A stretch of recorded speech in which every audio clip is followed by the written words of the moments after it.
Snickers? Yeah, without the S. Snicker. Snicker. Oh, man. Alright. This is for... This is a classic. Classic? It's like super slow motion. That scared me so much, dude. Down to ASR. We are the Island Guardians, the 14th best place to find Pokemon TCG content and Pokemon content in general. This is Miguel. Hello. I am Jeffrey. I nailed the intro. There's like 3 times in a row where my brain turned off. I got it. Autopilot. I did. I went like and just missed a bunch of words.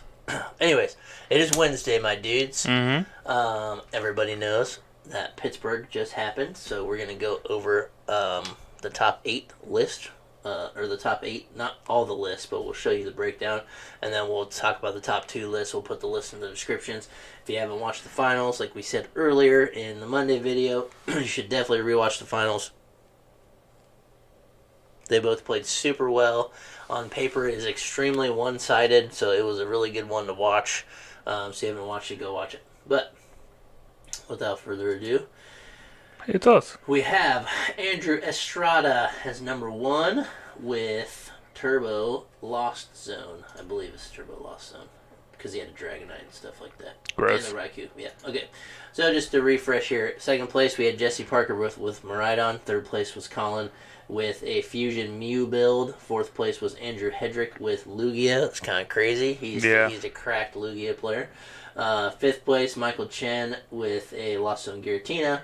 Sixth place, Adam Reinhardt with a Miraidon. Seventh place, Lucas Zing with a PAL Baxcalibur deck, which was really, really sick, so we'll probably show that one real quick too.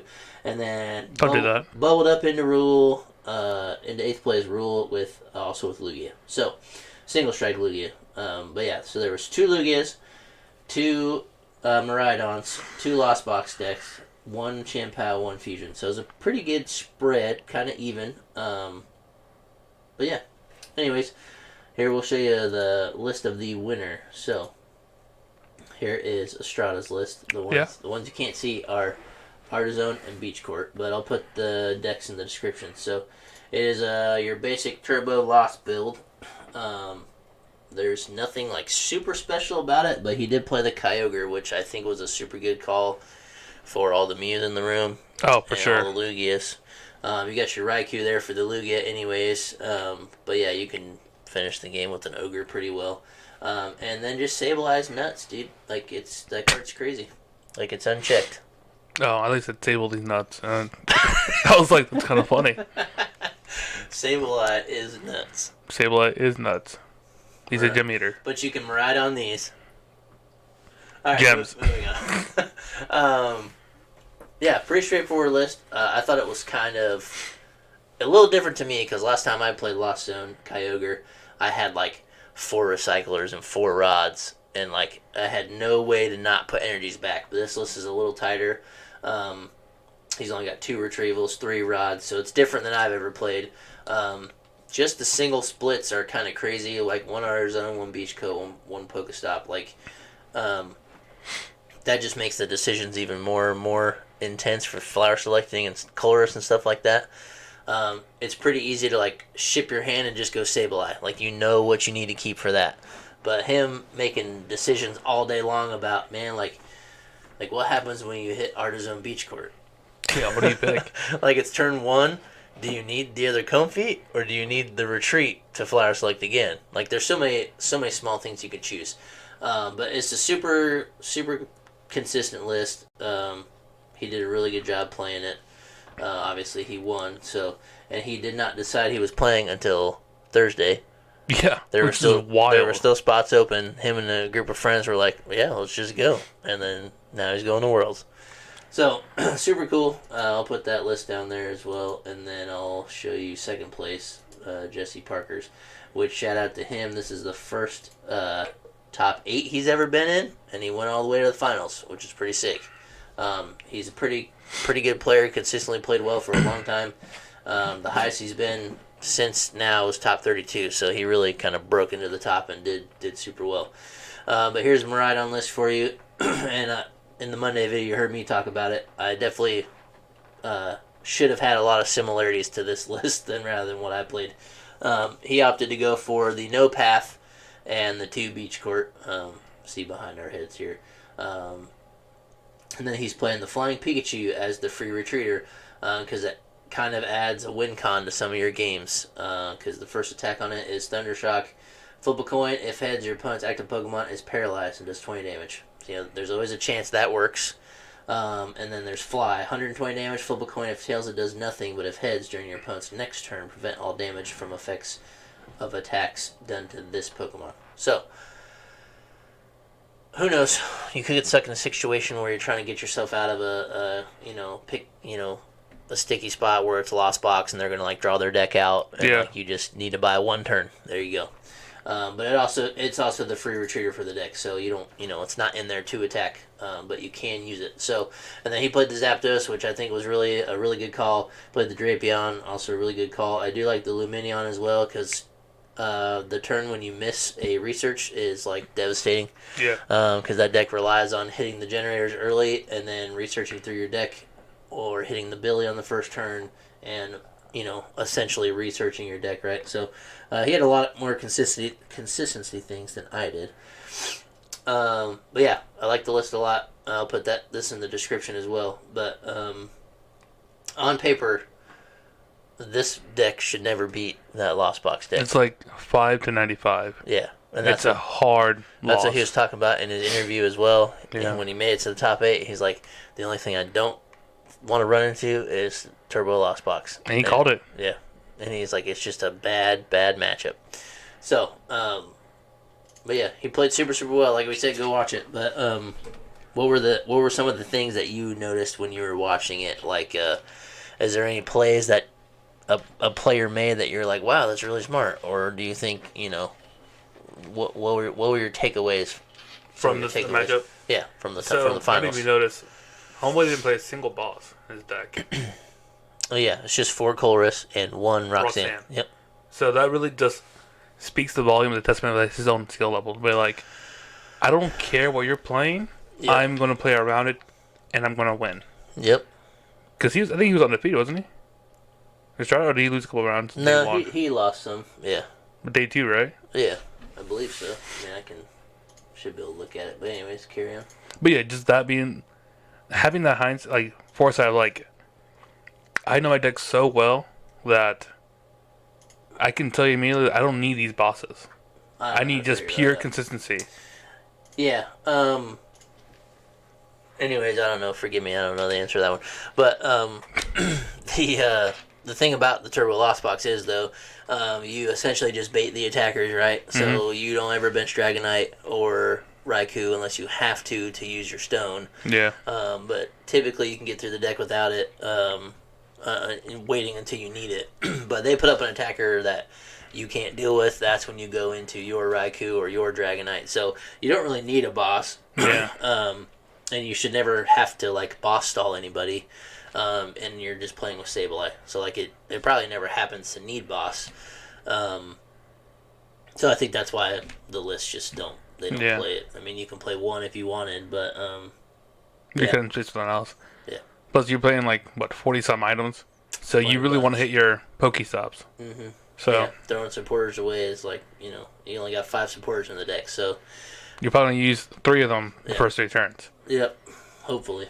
Another side note: if you sit across a Lost Box player and you don't have enough information yet, if they throw away a boss, that means they're playing Tina. Yeah. So just a little tidbit to pay attention to, but something that stuck out to me was Jesse choosing to go second. Mm-hmm. That makes the most sense. Yeah. You give your you give the Lost Box player the first turn, but they have to like really pop off with a bunch of switching cards to like make it worth it, because they can't Colress on their first turn. But you go in second, you just take a piece off their board right away, because in that Miraidon matchup, you should be able to get a knockout. So I thought that was really smart, and I didn't really think about it until we were watching, and I'm like, oh yeah, that makes a lot of sense. Yeah. Why wouldn't you want to take the first knockout and like take an important piece off their board? And he's got all the tools to do it. You got the Squawk ability, the Lumineon, you got research, you find your generators, you got the stone. There's lots of ways to do it. and he knew he was never going to get pathed. So like the whole time he's ready to be set up for just tandem unit, and he's good. Yeah, I think, and the beach courts help a lot. I think that sometimes it's like a double-edged sword, right? Because you're giving Lost Box the potential to retrieve for free, but they play so many switching cards and stuff. Anyway, they're probably already going to have it, so like you can't be worried about it. So, but yeah. One other thing I saw that, again, it's the nuances of the game. I don't play Miraidon that often, but like kind of how Tor did with the Rangaroo. He shipped a card down there, and then he used Nest Ball to shuffle up. Jesse tandem unit looked through his deck once or twice per hand, like all the time. Yeah, that's a great way to do it. I mean, just to keep track of your resources, get a shuffle on it. You're the only one playing Iono, but you're gonna Iono stuff you want to the bottom too for the sake of your opponent's hand. Yeah. So yeah, that's a good way to move things around. You got Ionoed, and you need the energy in the bottom, or your energy will clump to the middle. Yep. Well, just using your abilities at the right time. Mm-hmm. Yeah, that's a great showcase by both players, like how to play the decks and like do things in the right order. Yeah. So yeah, I mean Estrada won the first game. Mm-hmm. Off by like a turn, right? I mean, it was close, but that's how all of them are. You just eventually catch up with Sableye. Jesse did a good job with the charms, because that's how you got to do it. Like it's like your only way to win that. Yep. I'm pretty sure looking back, he's gonna wish he played more than 2 charms, but like that kind of hurts you in some different matchup. Takes your consistency away, right? You can't tech for one thing. Or more switch carts. Yeah. So, because he was able to use the switch carts well to heal Sableye damage, which is great. Like, so he did that super well. But he lost the first game. Then he won the second game due to just, Estrada had a terrible start. It was like a Sableye, maybe one Comfey a pass. Jesse took first knockout. Estrada win. I don't think he didn't get a Colress or something. So he scooped it up really fast. And he was like, well, this is just how it's going to go. Game 3, though, was pretty interesting. Game 3 was super, super good. Don't want to spoil any of it, but Estrada won. You should definitely go back. What? Should definitely go back and watch it. So, yeah. That's the takeaway. I don't think ever that Jesse should have got a game, but it happens. Yeah. Lost box decks can brick. But that's the beauty of the Sableye. And just the engine itself, it's so good. Sometimes it loses to itself, like he just didn't draw cards, But overall, I mean, speaking on the decks themselves, I think they are 2 very different levels of play. Mm-hmm. Lost Box player, to play Lost Box the way Estrada played it, you really need to know your deck. Mm-hmm. Every card. You have to know. Yeah. What am I giving up? Because once it's in the Lost Zone, it's gone. Like, there's not coming back from it. Mm-hmm. And sometimes you get those weird situations where you said earlier, like, you get your, Beach Court and your... Beach Court and your Artazon at the same time. You're like, do I get a Comfey or do I get a free retreat? Or your Electric and Water Energy. Which one I get rid of? Yeah. The spread he has is 5-4-3? Yeah. Still pretty good, but still, Yep. You gotta pitch the waters. Yeah. Well, he didn't want to use 2 prizers anyways, but so you probably, in that situation, you probably pitch a lightning. But he did a really good job using Greninja. Like, Greninja's just busted. Yeah.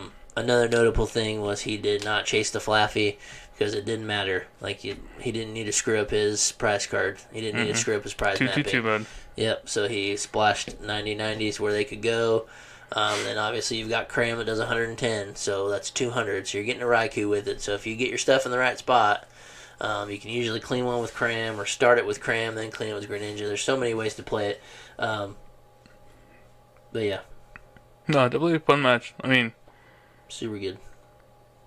I know Miles said before he hates this wide variance of decks to play. Mm-hmm. Personally, I kind of like it though. Yeah.